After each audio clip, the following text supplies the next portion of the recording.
So in our final lesson in this unit, we are going to take a look at the quotient rule. And by the end of this lesson, we want to be able to use the quotient rule to find the derivative of a simple rational function. And we want to, again, be able to use the derivatives to solve problems involving tangents and rates of change. So we've already looked at how you find derivatives of functions that can be thought of two functions added together, subtracted from each other, multiplied together. With the quotient rule, we are looking at how you find the derivative of a function which can be thought of as some function f at x divided by some other function g at x. Okay? Our last operation here. And the quotient rule is a little bit more complicated than the product rule. So if our function is h at x, which can be thought of as f at x over g at x, our derivative, h primed at x, is going to be f primed at x times g at x minus f at x times g primed at x, all divided by g at x squared. Okay? So the numerator here is very similar to the product rule. We've got the first function times the second, then we've got the derivative of the first function times the second, then the first function times the derivative of the second, but we're subtracting them this time, and this is all over the derivative, the original denominator, simply squared. So a slightly simpler way of doing this, again, if our function can be thought of as u divided by v, okay, where u is our entire numerator, v is our entire denominator, then, and u and v are both functions of x, then our derivative is going to be u primed v minus uv primed, all divided by v squared. So let's apply this to a simple rational function here. Find the derivative of f at x equals 3x minus 4 over x squared plus 5. So first, let's identify our two functions here, which we can call u and v. U is just the function that appears in the numerator, so 3x minus 4. V is the function that appears in the denominator, x squared plus 5. So our derivative, f primed at x, is going to be, just copying from above, u primed v minus uv primed all over v squared.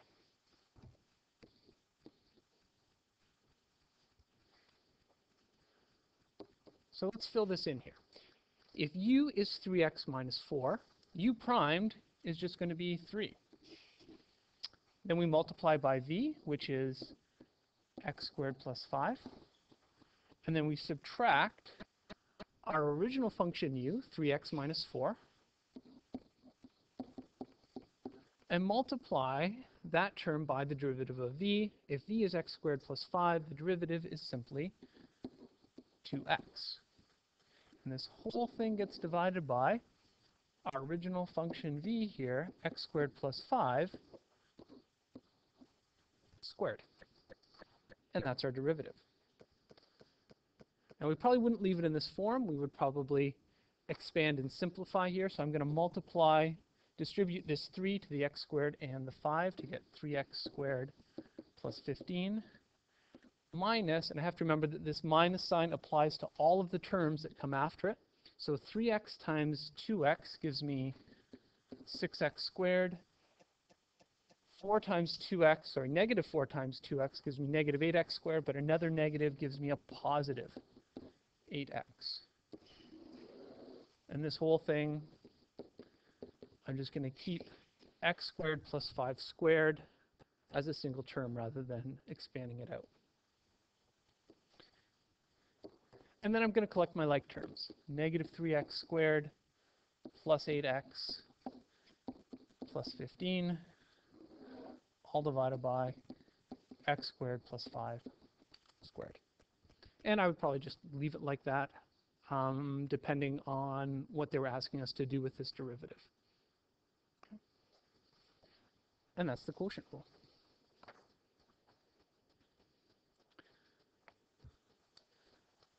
Okay, so next up, let's take another look here at another question here. Let's find the slope of the tangent to the function y equals x cubed divided by x squared plus 9 at the point x equals 1. So again, we're going to be using the quotient rule here. So let's figure out what is our u, what is our v. Well, u is just x cubed. V is going to be x squared plus 9. So our derivative is going to be, well, let's see, we need u primed, which is 3x squared, times v, x squared plus 9, minus our original function u, x cubed, times our function v, x squared plus 9. And this whole thing gets divided by x squared plus 9 all squared. So again, u primed v minus u v primed all over v squared. What did I do wrong? Oh, that's just v again, right? So we should actually take the derivative there, and it should be 2x. That looks better. And now I can correctly label it as v primed.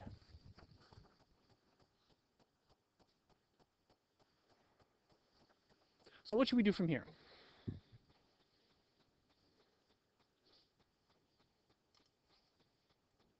Or are we done? Ryan, what do you think? Could do that. Because we're just subbing in something simple like 1, probably just makes sense to sub it in before we do any of our simplification. Because I know that's going to give me a 3. This is going to give me, well, 1 plus 9 is just going to be 10, a 1, a 2, and then 10 squared,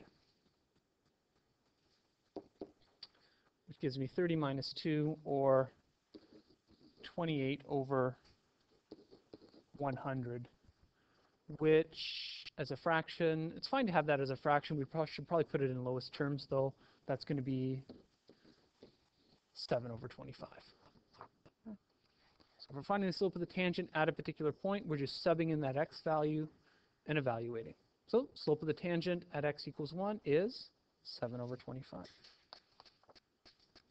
Okay. So we'll do one last little question here. Okay.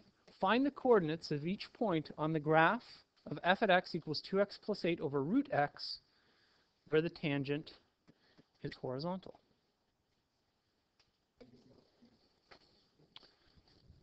So our first step here is going to be to take the derivative. But before we take the derivative, we are going to rewrite this function just a little bit. 2x plus 8 all over x to the 1/2. And now we can apply the quotient rule. Our numerator is going to be u, 2x plus 8. Our denominator is going to be v, x to the 1/2.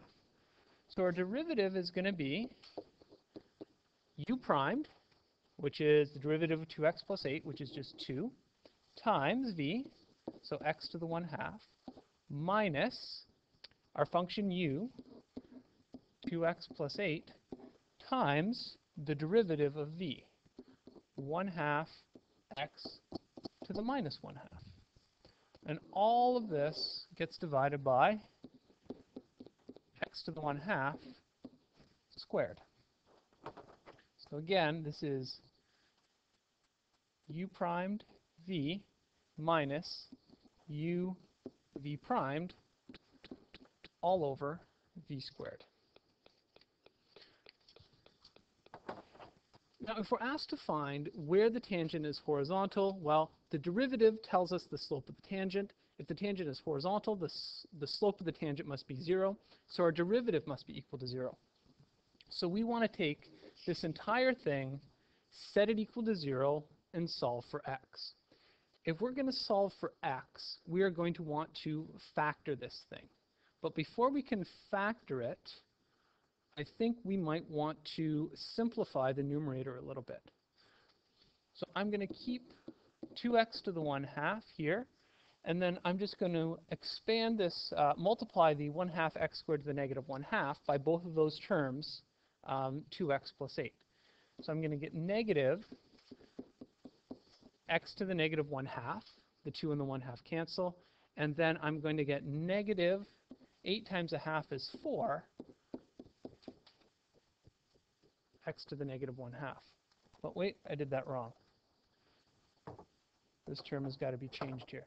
If I'm doing 2, the 2 times 1/2 gives me a 1. X times x to the negative 1/2, I've got to subtract those exponents. So I've got an exponent of 1, I've got to subtract a half. So that's going to be x to the positive 1/2. So my numerator is 2 times x to the 1/2 minus x to the 1/2, all minus 4x to the negative 1/2. My denominator, that 1/2 and that 2 are just going to cancel out. So I can collect my like terms here. I get 2x to the 1/2 minus x to the 1/2 is just going to be x to the 1/2 minus 4x to the negative 1/2 all over x. And this whole thing is equal to 0. So that's about as simple as this thing is going to get. So next up, I want to factor this. Can I factor this? Let's look at the numerator. I want to probably common factor the numerator.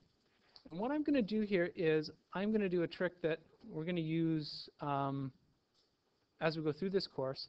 I'm going to factor out the lowest power of x that I see.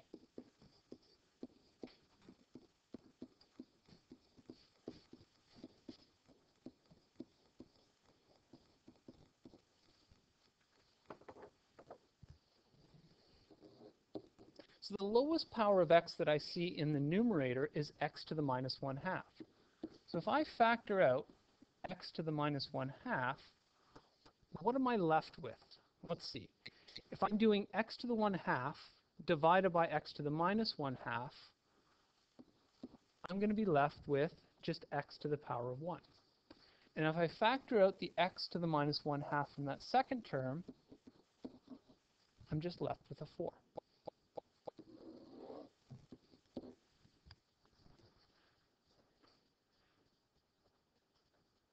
Now this x to the minus 1/2 has a negative exponent on it. So if I want to get rid of that negative exponent, I can move it down into the denominator. So I leave the x minus 4 up top. I can move the x to the 1/2 down into the denominator. So I get x minus 4 divided by x to the 1/2 times x. And I want to find out where this thing is equal to 0. So if I'm looking for where this whole expression, x minus 4 over x to the 1/2 times x is equal to 0, what part of it am I really interested in? I'm really interested in where the numerator is equal to 0. Because if the numerator is 0, it doesn't matter what's down in the denominator. 0 divided by anything is just 0. So really, I want to solve 0 equals x minus 4. Which is pretty easy to solve. The solution there is x minus 4, x equals 4. So there are other ways of solving this equation, but this is a method that we can kind of use over and over again. So finally, we go back to the original question here. We wanted to find the coordinates of each point where the tangent is horizontal. So we have to take this value of x, plug it back into our original function. So at x equals 4, y equals 2 times 4 plus 8 over root 4, which is 16 divided by 2, or just 8. So we can sum this up, say that the tangent is horizontal at the point 4, 8. and that's the only point where the tangent is horizontal.